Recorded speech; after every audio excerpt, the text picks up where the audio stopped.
नमस्कार, प्रदेश की number 1 debate show में आपका बहुत बहुत स्वागत। आपके साथ मैं हूं संतोष गंगवार। भारत और पाकिस्तान के बीच तनाव बढ़ता ही जा रहा है। पिछले 3 दिनों से दोनों देशों के आसमान में लड़ाई चल रही है। 7 मई को भारत ने आतंकवादियों के ठिकानों पर स्ट्राइक की। 7 मई की रात को ही पाकिस्तान ने भारत के 15 शहरों पर ड्रोन से स्ट्राइक की। 8 मई की रात फिर पाकिस्तान ने दर्जनों ड्रोन और मिसाइलों से हमले किए। पाकिस्तान की ओर से हमास जैसी मिसाइलें भी दागी गईं, जिसका भारत की ओर से मुंहतोड़ जवाब दिया गया, क्योंकि भारत की सेना ने ऐसा सुरक्षा चक्र बना रखा है जो पाकिस्तान के हर एक हमले को नाकाम कर रहा है। कल रात तनाव के दौरान भारत ने पाकिस्तान के 2 JF-17 और 1 F-16 फाइटर जेट को भी मारा। साथ ही पाकिस्तान एयरफोर्स के AWACS विमान उसके ही पंजाब प्रांत में ध्वस्त कर दिया। पाकिस्तान ने जम्मू के एयर स्ट्रिप पर रॉकेट हमला किया, लेकिन भारतीय वायुसेना रक्षा प्रणाली ने इसे नाकाम कर दिया। भारत की S-400 ने 8 पाकिस्तानी मिसाइलें हवा में ही नष्ट कर दी, लेकिन LOC पर पाकिस्तान लगातार हैवी आर्टिलरी फायरिंग कर रहा है। BSF ने आधा दर्जन से ज्यादा घुसपैठियों को भी मारा। मतलब पाकिस्तान ने अब तक थल नभ से भारत में घुसपैठ की नाकाम कोशिश की। जल मार्ग से अब तक पाकिस्तान की हिम्मत नहीं हुई है। उधर पाकिस्तानी हुकूमत अपनी संसद में झूठ बोल रही है, दुनिया से झूठ बोल रही है, पाकिस्तानियों से झूठ बोल रही है, जबकि खुद पाकिस्तानी बता रहे हैं कि भारत ने यहां अटैक किया था और आतंकवादी ट्रेनिंग चल रही थी। इन तमाम हलचल के बीच सवाल यही कि भारत पाकिस्तान के बीच का यह तनाव क्या खुले युद्ध की ओर बढ़ रहा है? क्या पाकिस्तान जानबूझकर आतंकरोधी अभियान को जंग की शक्ल देना चाह रहा है और आमने सामने के युद्ध में भारत के आगे पाकिस्तान कहां ठहरता है? सवाल यह भी कि पाकिस्तान पर परमानेंट इलाज का क्या यही सही समय है? पहले एक रिपोर्ट, उसके बाद चर्चा की शुरुआत।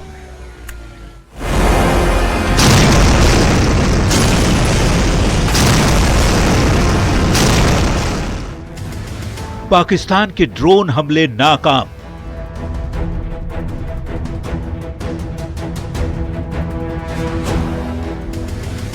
पाकिस्तान को मुंहतोड़ जवाब।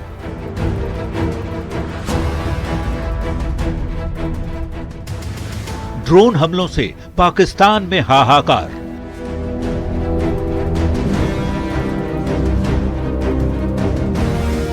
भारत के ऑपरेशन सिंदूर के बाद पाकिस्तान बौखलाया हुआ है। 8 और 9 मई की दरमियानी रात पाकिस्तान ने तुर्की के ड्रोन से सैन्य ठिकानों पर हमले की कोशिश की। बौखलाए पाकिस्तान ने 300 से 400 ड्रोन हमले किए, जिसे भारत ने नाकाम कर दिया। भारत ने पाकिस्तान के सभी हमलों पर पलटवार किया है। एयर डिफेंस सिस्टम S-400 और स्वदेशी आकाश के जरिए सभी मिसाइलों और ड्रोन्स को मार गिराया गया। पाकिस्तानी हमले के जवाब में पाकिस्तान में 4 हवाई रक्षा स्थलों पर सशस्त्र ड्रोन लॉन्च किए गए। इनमें से एक ड्रोन AD रडार को नष्ट करने में सक्षम रहा। पाकिस्तानी सेना ने सैन्य बुनियादी ढांचे को निशाना बनाने के इरादे से भारतीय युद्ध क्षेत्र में कई बार हमला किया। अंतर्राष्ट्रीय सीमा पर 36 जगहों पर घुसपैठ का प्रयास किया। फायरिंग की गई, लेकिन भारत ने घुसपैठियों को मार गिराया।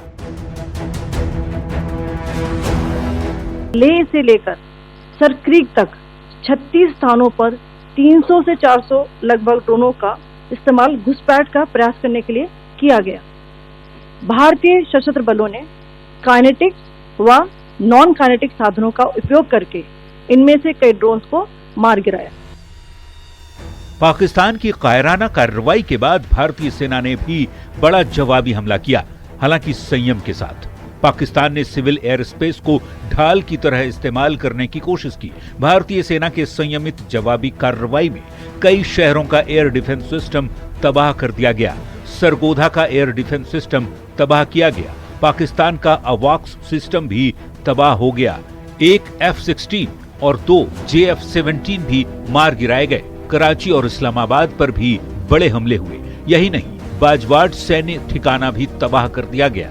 सियालकोट, लाहौर, फैसलाबाद पर हमला हुआ और POK में भी भारत ने जोरदार हमला किया। मतलब साफ है, ये नया भारत है, छेड़ोगे तो छोड़ेगा नहीं। Bureau report, news 18।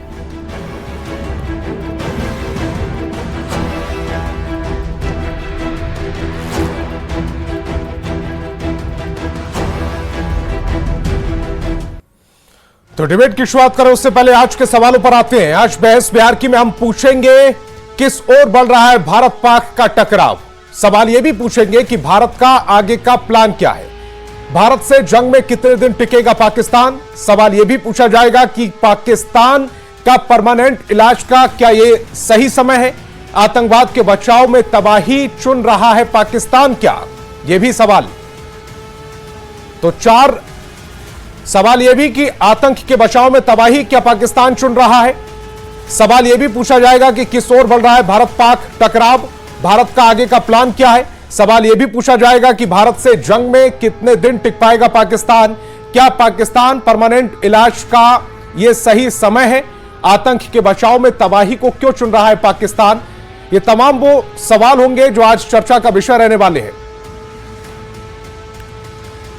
तो चर्चा की शुरुआत करें उससे पहले मेहमानों से आपका परिचय करा देते हैं। हमारे साथ retired air marshal OP Tiwari जो जुड़ रहे हैं, साथ ही रिटायर्ड कर्नल बीसी पांडे भी हमें ज्वाइन करेंगे। रिटायर्ड सूबेदार मेजर महेश प्रसाद सिन्हा भी हमें ज्वाइन कर चुके हैं। इसके अलावा बीजेपी प्रवक्ता अरविंद कुमार और आरजेडी प्रवक्ता आरजू खान भी हमें ज्वाइन कर चुकी हैं। सभी मेहमानों का बहुत बहुत स्वागत। मेरा पहला सवाल retired air marshal OP Tiwari ji आपसे, किस ओर बढ़ रहा है भारत पाक टकराव और पाकिस्तान की ओर से बीते 3 दिन से रोज शाम के समय में भारत पर हमले किए जा रहे हैं, जिसका मुंहतोड़ जवाब भारतीय सेना दे रही है।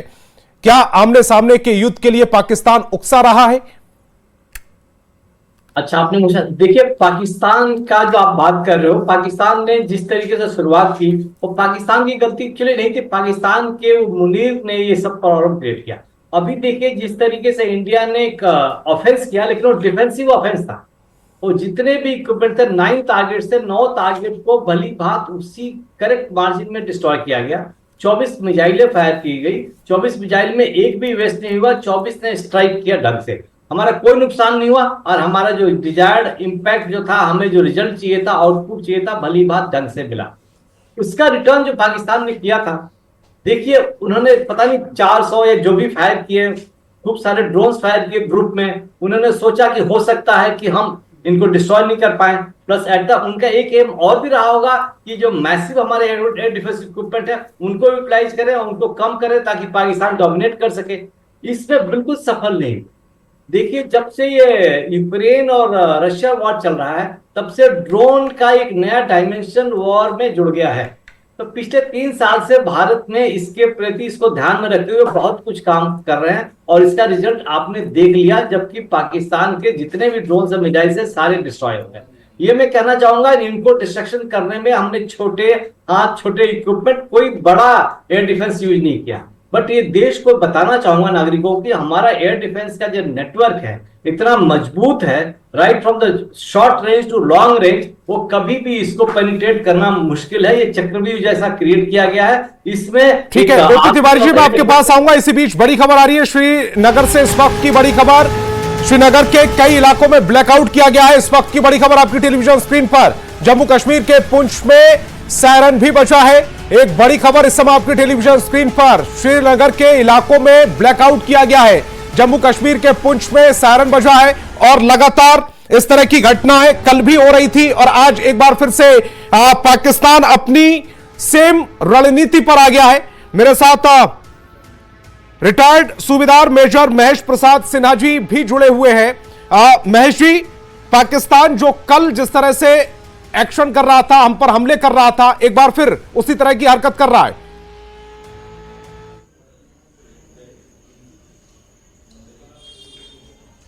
महेश जी, मेरी आवाज आ रही है अब तक?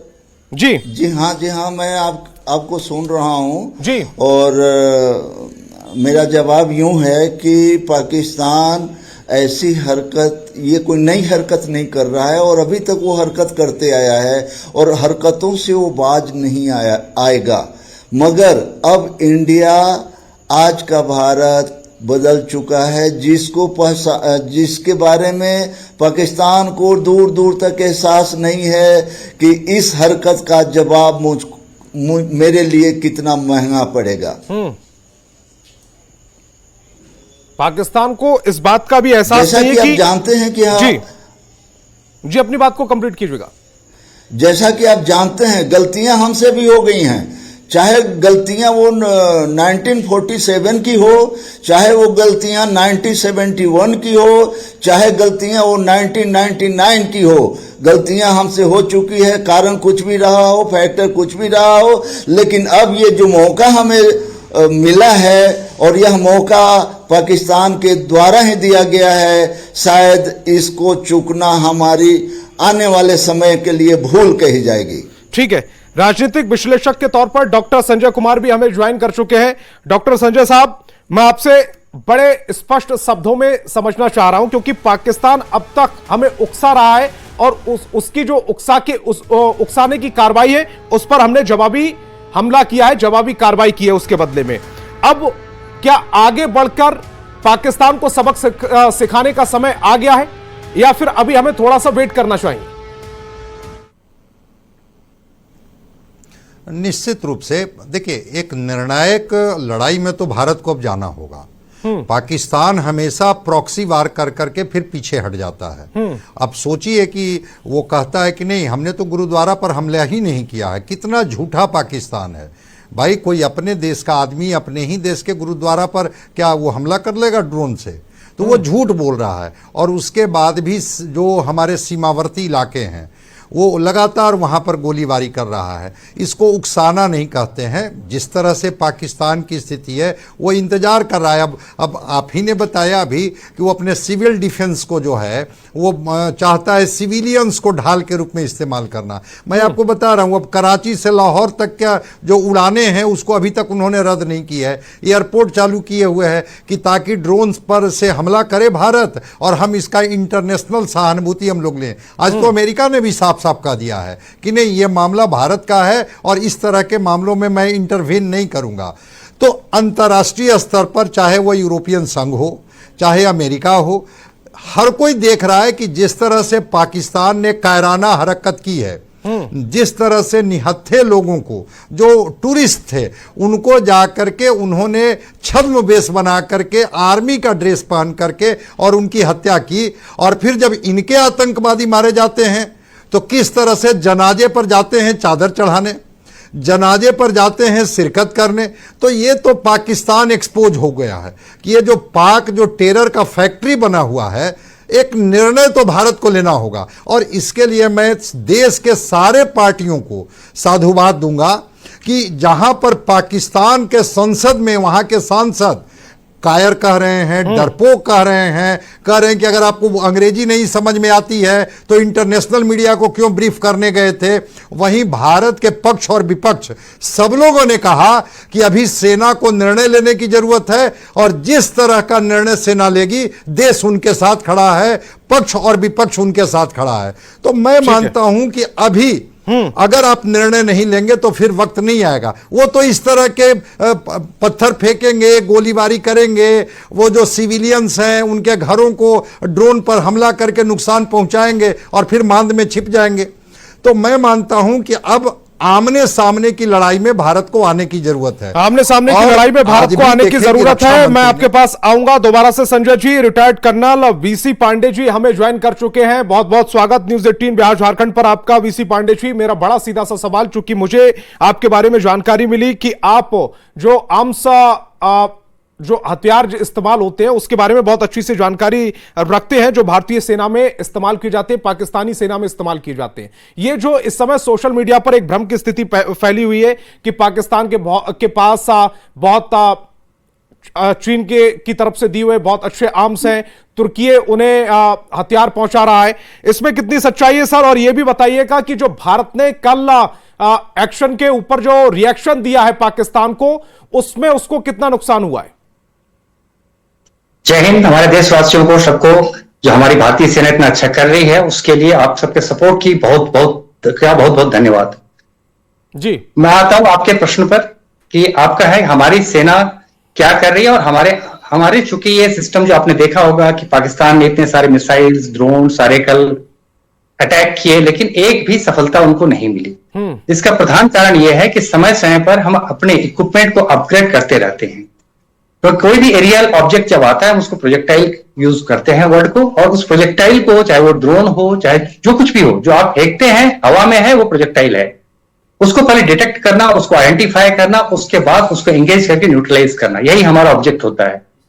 हमारी जो गन्स हैं, जैसे आपने कल से मैं देख रहा हूं L-70, ZU सिल्का, ये सारी जो है, इसमें आपको एक जो कवर बना रखा है जिसको हम एयर बबल बोलते हैं, और सबसे अच्छा काम जो इस बार हुआ है इस देश में वो है एक इंटीग्रेटेड सिस्टम बना है आर्मी, एयरफोर्स, नेवी का, क्योंकि सबकी अपनी अपनी रेंज है।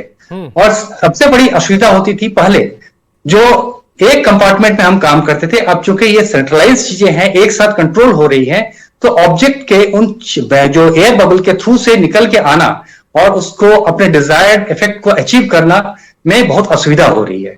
और हम जिस तरह से हम देख रहे हैं कि, और सबसे बड़ा वॉर का जो चीज है, चाहे आपने गल्फ वॉर देखा हो, चाहे जो भी और वॉर देखे हो, उसमें जब तक आप उनके एयर पावर को डिस्ट्रॉय नहीं कर देते हैं, एयर सुपीरियरिटी सस्टेन नहीं करते हैं, तब तक आप ग्राउंड ऑफेंसिव लॉन्च नहीं करना चाहिए, क्योंकि उसमें आपका नुकसान हो सकता है।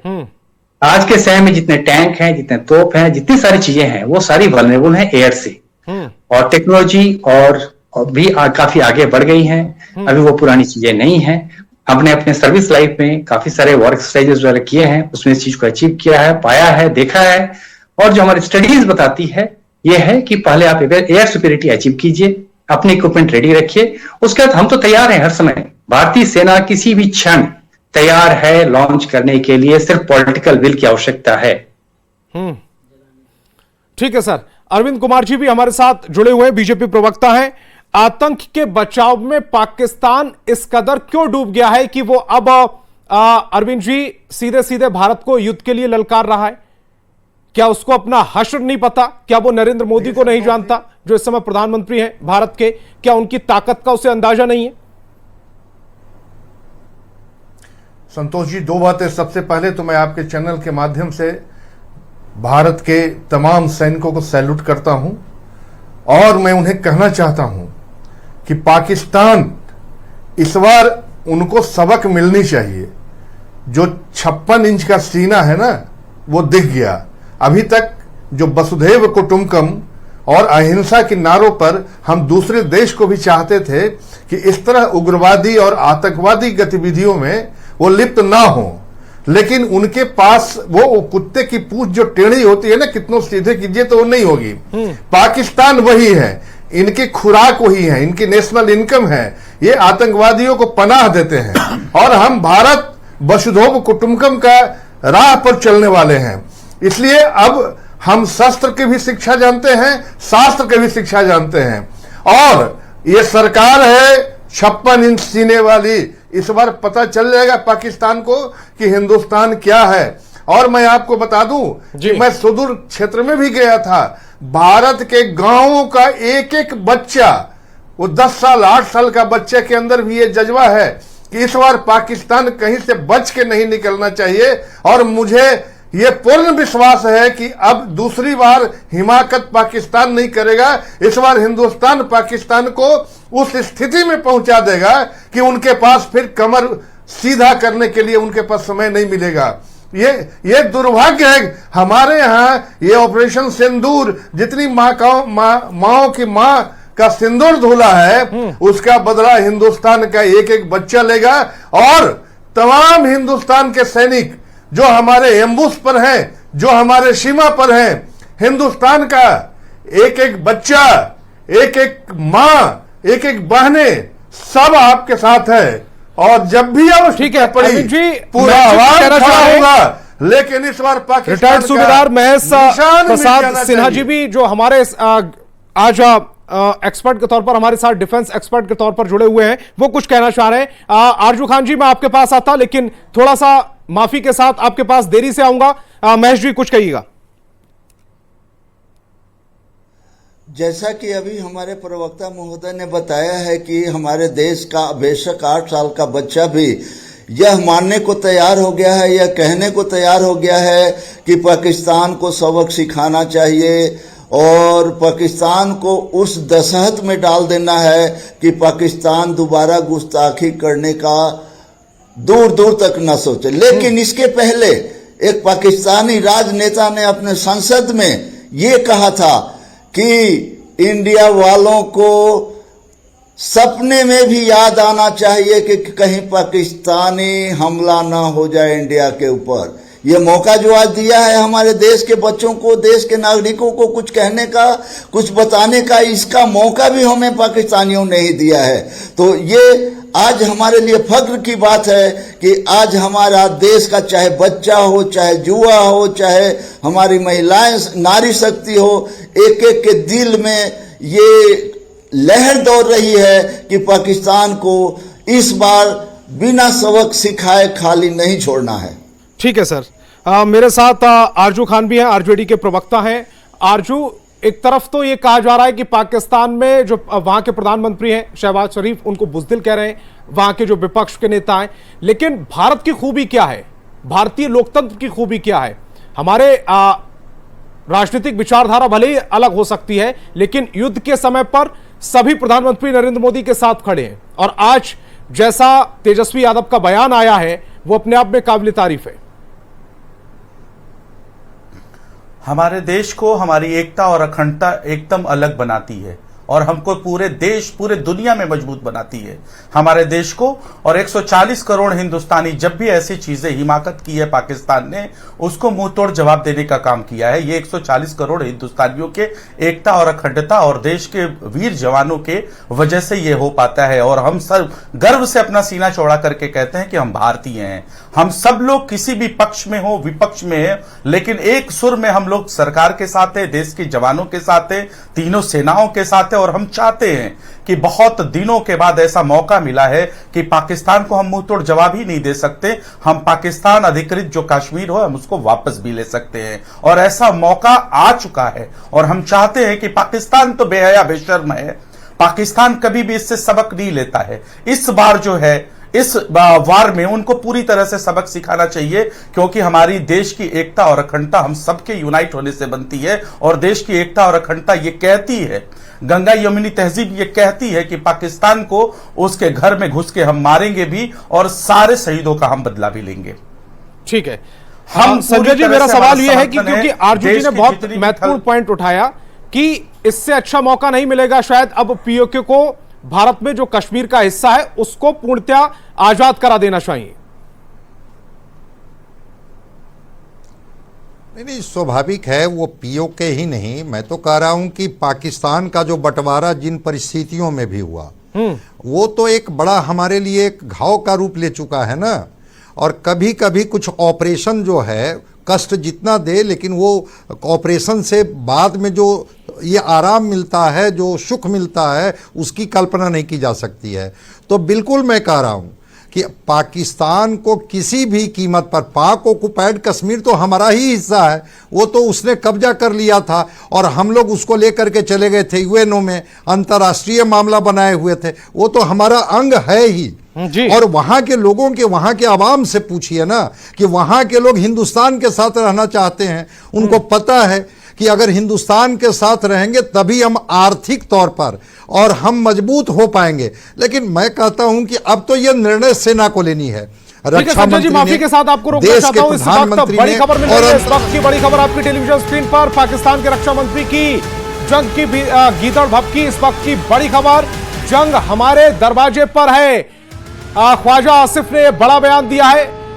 पाकिस्तान के रक्षा मंत्री हैं ख्वाजा आसिफ, उन्होंने गीदड़ भभकी दी है। एक बार फिर से सीधा मैं रुख करूंगा retired colonel VC Pandey ji आपका, चूंकि आप उधमपुर में भी आपकी पोस्टिंग रही हुई है। सबसे पहले ये जो गीदड़ भभकी दी जा रही है लगातार पाकिस्तान की ओर से कि हमारे दरवाजे पर जंग है, हालांकि जंग के लिए जो पूरी स्थिति पैदा की है वो पाकिस्तान ने पैदा की है। चूंकि आप उधमपुर जैसी जगह पर भी पोस्टेड रहे हैं, वहां पर अब के हालात में और तब के हालात में, इससे पहले के हालात में क्या फर्क था वो भी बताइएगा, और इस गीदड़ भभकी का के मायने क्या है वो भी बताइएगा। ये डर में दी गई भभकी है, गीदड़ भभकी है, या फिर पाकिस्तान के पास कहीं से कोई सपोर्ट भी है?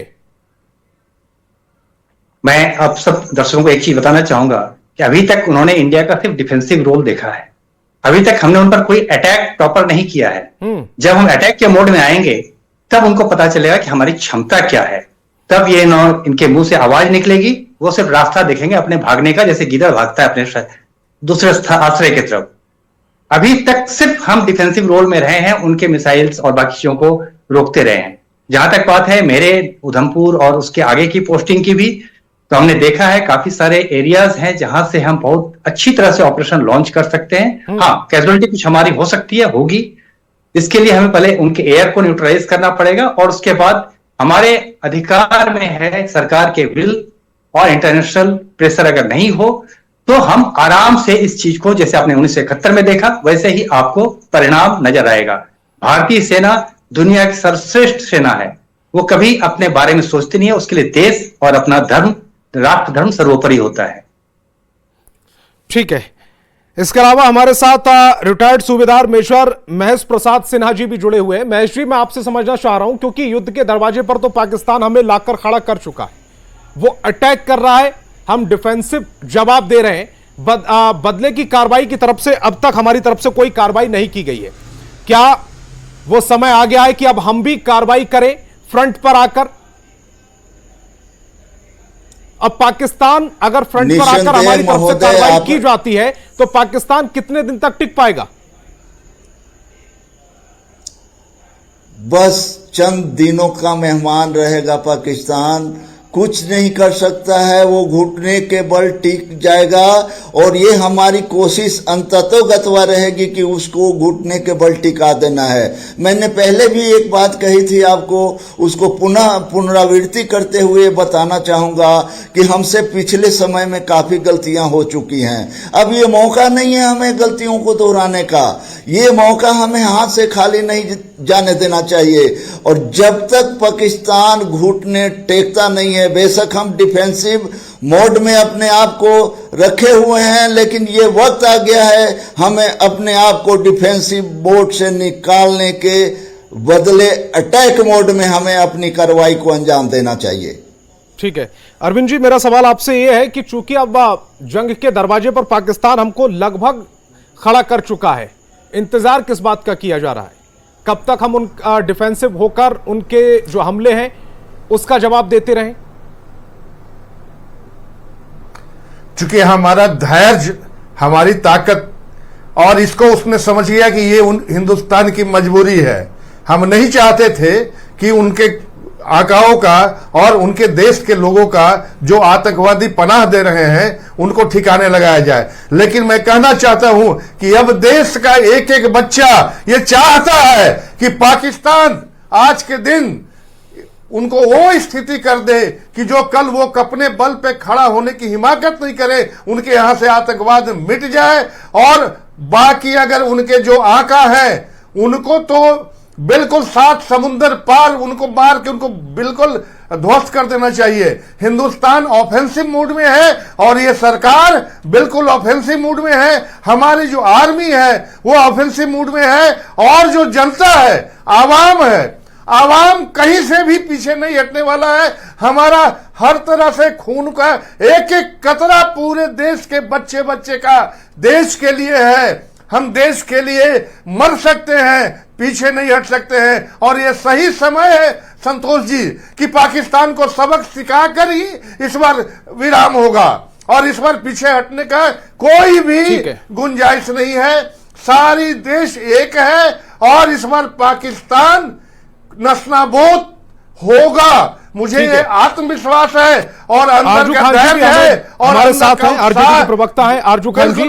मैं आपसे ये समझना चाह रहा हूं कि पीओके को लेकर हम काफी समय से पाकिस्तान के साथ जंगी हालात में रहे हैं। पाकिस्तान लगातार पीओके के माध्यम से भारत को का जो हिस्से वाला कश्मीर है उसमें इस तरह की हरकतें करता रहा है, जो पहलगांव में भी हुई है। इससे पहले भी पाकिस्तान की तमाम ऐसी हरकतें हुई हैं। अब वो धैर्य हमारा भी जवाब दे चुका है। पाकिस्तान से हम भी आर पार की लड़ाई चाह रहे हैं कि पाकिस्तान जैसा को जैसी भाषा में समझना चाहता है उसे वैसी भाषा में समझा देना चाहिए। अब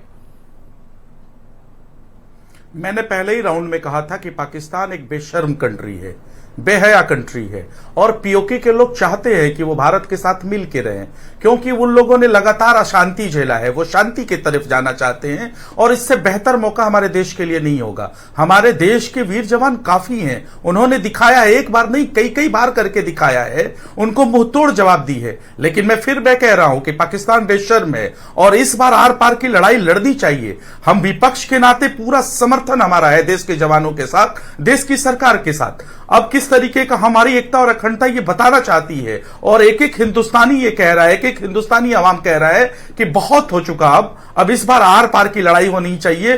पाकिस्तान अधिकृत कश्मीर भारत का अंग है, होना चाहिए, वो हमारे साथ में आ जाना चाहिए। इससे बड़ा अवसर नहीं मिलने वाला है और अब कुछ भी मतलब छोड़ना नहीं है।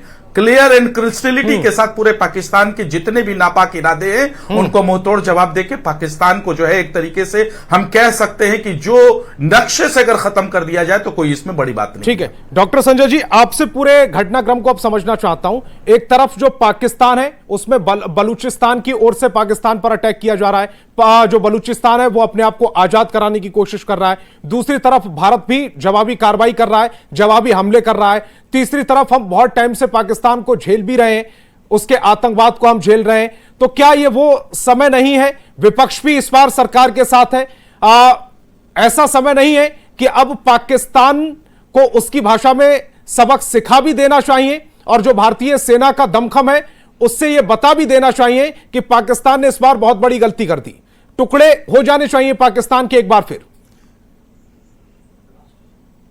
नहीं, उनके लोग ही, वो चाहे खैबर पख्तून के लोग हों, चाहे बलूचिस्तान के लोग हों, चाहे सिंध प्रांत के लोग हों, सब तो सरकार के खिलाफ में, वहाँ के सिस्टम के खिलाफ में खड़े हैं लोग। और वहाँ के शहबाज शरीफ का कुछ चलता है क्या उस देश में? वो तो मुनीर के तरफ देख रहे हैं जो वहाँ के सेना प्रमुख हैं। ऐसा कहीं डेमोक्रेटिक कंट्री रहा है क्या? तो अगर भारत को अभी वो गीदड़ भभकी ही कहेंगे, वो आमने सामने लड़ाई में आने की उनकी हिम्मत नहीं है। एक बार भारत को निश्चित रूप से निर्णायक लड़ाई में अगर वो आते हैं तो चला जाना चाहिए और जाकर के वो राष्ट्र हमें आतंकवादियों के मदद से हमें परेशान कर रहा है, उनको सबक सिखाने की जरूरत है। और इसके लिए आज रक्षा मंत्री ने तीनों सेनाओं के प्रमुख को पूरी छूट दे रखी है, क्योंकि संयम और समझदारी, केवल उत्तेजना से युद्ध नहीं लड़ा जाता है, समझदारी से भी युद्ध लड़ी जाती है। तो जो उनकी स्ट्रेटजी है, जो उनकी रणनीति है, वही तो इंतजार भारत कर रहा है कि जरा एक बार वो अटैक तो करें, तब तो समझ में आए। अब वो हमास की तरह कुछ ड्रोन भेज दे रहे हैं भारत में। और ठीक है, इसी बीच बड़ी खबर आ रही है, शहबाज शरीफ को नसीहत दी गई है। इस वक्त की बड़ी खबर आपकी टेलीविजन स्क्रीन पर, फुल स्क्रीन ये ब्रेकिंग की जाए। पाकिस्तान के पूर्व पीएम नवाज शरीफ से जुड़ी इस वक्त की बड़ी खबर आपकी टेलीविजन स्क्रीन पर। इस वक्त की बड़ी खबर, पाकिस्तान के पूर्व पीएम नवाज शरीफ का यह बयान आया है, भारत के खिलाफ आक्रामक रुख का अख्तियार नहीं। इस वक्त की बड़ी खबर, बीसी पांडे जी, एक तरफ रक्षा मंत्री ये कह रहे हैं कि पाकिस्तान अब फुल फेज युद्ध के लिए तैयार है, दूसरी तरफ पूर्व पीएम का यह बयान आ रहा है कि आक्रामक रुख अख्तियार करने से काम नहीं चलेगा। देखिए, ऐसा है, ये हमारे लिए गोल्डन अपॉर्चुनिटी है। मैं देश को आश्वस्त करना चाहता हूं कि सिर्फ जो अभी के हमारे सैनिक हैं उन्हीं की भुजाएं नहीं फड़क रही हैं, बल्कि जो भूतपूर्व सैनिक हैं, हमारे जैसे लोग हैं, वो भी जाने के लिए तैयार हैं। इस देश को रिजर्व सोल्जर्स की कमी नहीं है, सारे लोग तैयार हैं। इससे अच्छा मौका नहीं हो सकता है। दूसरी बात है आर्म्स एम्युनिशन की। हमारे पास एडिक्वेट रिजर्व है, एडिक्वेट एम्युनिशन है हमारे वॉर स्टेज रिजर्व में।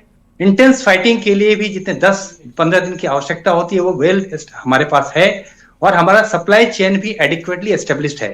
तो हमें किसी भी तरह से कोई भी असुविधा नहीं होगी। बॉर्डर्स पर जाने के लिए हमारे नेटवर्क भी बहुत अच्छे हैं, रोड नेटवर्क बहुत अच्छे हो चुके हैं। हम जल्दी से जल्दी अपने रीएनफोर्समेंट को वहां पहुंचा पाएंगे, चाहे सोल्जर्स हो, चाहे इक्विपमेंट हो, या फिर एम्युनिशन का सप्लाई प्रोवाइड करना हो। हमारी लॉजिस्टिक सेटअप भी बहुत अच्छी हो चुकी है। ये हमारे लिए गोल्डन अपॉर्चुनिटी है। इस बार अगर हम चूक गए पाकिस्तान को टुकड़े में बांटने में, तो फिर शायद ये मौका हमारे लिए कभी नहीं आएगा। ठीक है, मेरा अगला सवाल है रिटायर्ड सूबेदार मेजर महेश प्रसाद सिन्हा जी आपसे। यह गोल्डन अपॉर्चुनिटी है जिसको भारत को तुरंत हथिया लेना चाहिए, क्योंकि अगर यह गोल्डन अपॉर्चुनिटी हाथ से निकल गई तो फिर पता नहीं कब समय आएगा ये वापस।